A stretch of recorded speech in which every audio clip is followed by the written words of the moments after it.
Hey guys, and welcome to a new video on how to do. Today I will show you how to quickly insert clips between other clips in DaVinci Resolve 18. For this, I've already two clips here in my timeline, this one and this one. And now let's say I want to drag in this clip right between these two.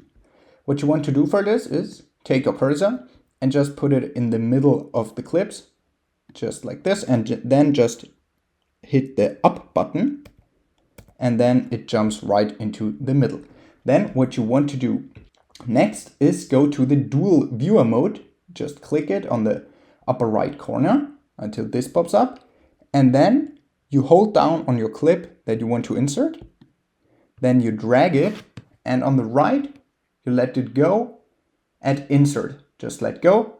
And as you can see, it just jumped right in here. Then you can go back to the single viewer mode.